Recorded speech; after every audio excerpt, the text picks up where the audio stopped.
We've been covering the fall of Bashar al-Assad in Syria, who fled the country and has reportedly sought asylum in Russia. One element that we wanted to look at is how this affects the war in Ukraine, and no better person to do it with than Caolan Robertson. He's a journalist in Kyiv. He's been documenting the war there for the last 6 months, lived over there for 4 months, has been to multiple frontline destinations. Good evening, Caolan. Thanks for joining us. Good evening. Thank you so much for having me. Let's just focus on Syria first of all, and the impact of this change in regime potentially in Syria, and how Russia and what's happening where you are in Kyiv, how all that pulls into the story. Well, look, this is massively connected to Ukraine. Yesterday morning when I woke up and saw that the Assad regime had finally fallen, I instantly started looking at what that meant for Putin and what that meant for Ukraine, and it is massive. Putin's standing on the world stage has been diminished by what has happened in the last 48 hours in Syria. Some of their biggest naval bases, some of their biggest military bases that allow Russia to operate on the Mediterranean, carry out their operations in North Africa, have now been diminished, if not destroyed. That makes Putin look weak, and that makes Putin pretty unstable on the world stage. There are military bases and naval bases that are probably going to be taken in the next few days as well that are Russian in Syria. And this was Putin's crown jewel in the Middle East. This was his military stronghold. He has pumped hundreds of billions of dollars into the Assad regime for the last number of decades.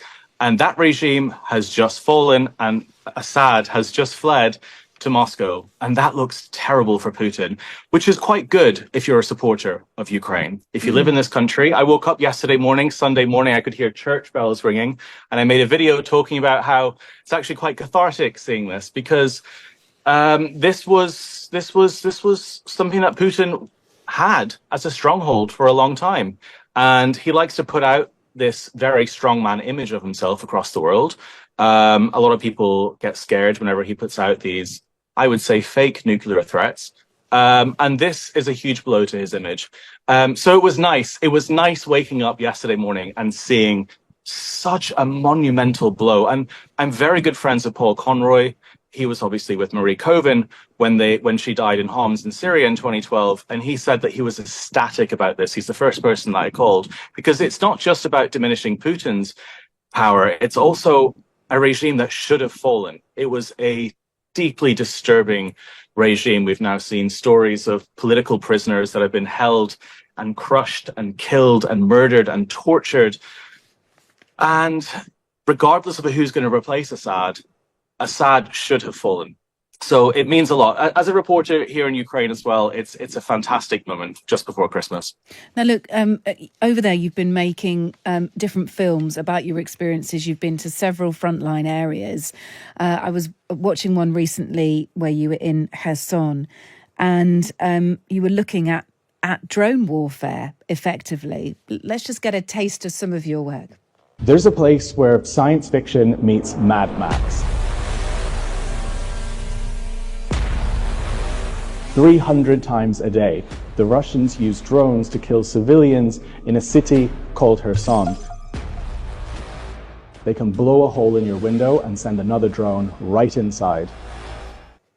And that goes on for several minutes more, and it charts, well, things like you getting your mobile phone potentially tapped by Russia. I mean, tell us about some of your experiences over there covering the war. Well, I visited Kherson for the first time in 2023, just months after its liberation with John Sweeney. We were making a documentary about war crimes there, and the threat in Kherson back then was artillery and missiles. The Russians were pushed south of the river, they blew the bridges, and now they hammer that city from the south of the river. And that's what the threat was. It was artillery incoming and outgoing. I got on a bus about 2 months ago to Kherson to film an update on what was going on there. My close friend Zarina Zabriskie was filming there, saying, Caolan, there are incredible amounts of drone attacks happening right now against innocent civilians, up to 300 a day. And it was almost too shocking to believe. The second I got off that bus, I realized how much things had changed in the last year. Artillery had been diminished, and the new threat was drone warfare, and I was completely unprepared for it. So I started walking through the streets of Kherson. I was on the phone to my mom. I was on the phone to friends. I was filming things, and suddenly a drone started hovering right above me with a grenade attached to it that was trying to drop that grenade and kill me. I had to hide between the tree covers. I had to basically rely on Mother Nature to protect me. And I wasn't prepared for how fast warfare had changed in that city. From 2023, artillery, right, which is basically redundant now, it's now basically drone warfare. And the drones dominate the skies in Kherson. The drone pilots all across south of the river in that city. Think of it as London. There's a River Thames. The Russians get pushed south of it, and then they basically become FPV pilots, and they drop drones on random civilians and buses there every single day. It was unbelievable. I have never seen anything like it. I've never been so terrified in my life. And there's a certain feeling about seeing a drone right above you, knowing that someone with remote control is looking at you, ready to hit that button, and you can't see them back. And it's a terrifying look into the future of warfare, into the future of what battlefields are going to look like. Yeah. And Kherson was ground zero. And this is what is now being used all across the Eastern Front in this country. After that happened, after I was specifically targeted by drones, I became obsessed with how they work and where the future is with this. So there was I basically traveled 2,000 kilometers across the front line from Pokrovsk all the way into Suja in Russia 2 weeks ago, embedding myself with drone units to find out how they're built, how they work, and how they crash.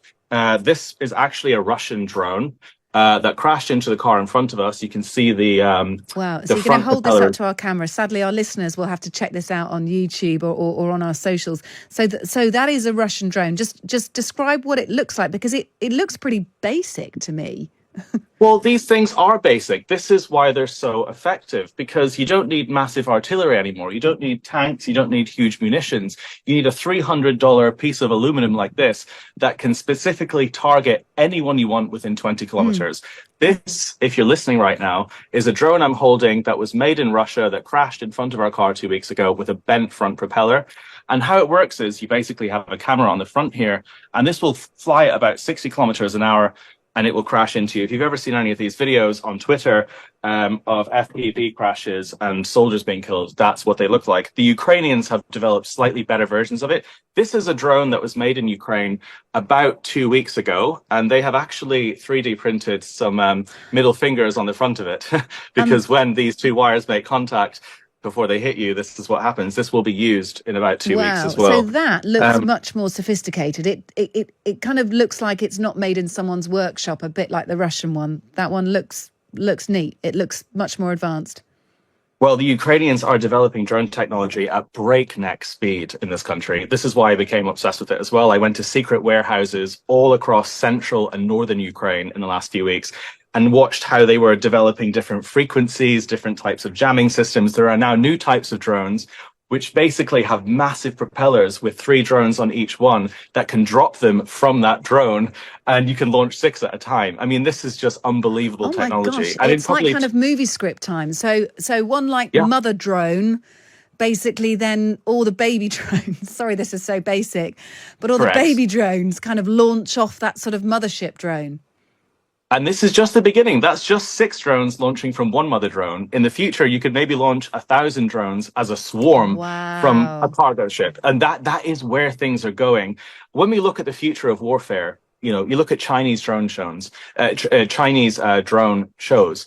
They're not just drone shows for entertainment for the general public. They are shows of military might. And the future of warfare will be that. Because if you can get an artillery shell and you can launch it out of ammunition, and you have to be dependent on where the wind is blowing, and you know you don't really know where it's going to land. If you can get that shell and you can put 4 propellers on it, and you can put a camera on the front of it, and you can make sure it lands specifically where you want to, then there's no need to have any other type of weapon. And there's no loss of human life in terms of, you know, direct warfare on the ground. Obviously, the drone's going to be targeting something, but it takes a lot of pressure off either either side having to provide armed personnel on the ground. Look, it's so fascinating to speak to you. You can check out Caolan Robertson. He's on my socials this evening. Check him out. Have a look at some of his films. Have a look at his YouTube channel and website as well. It's been so fascinating to speak to you. Thank you.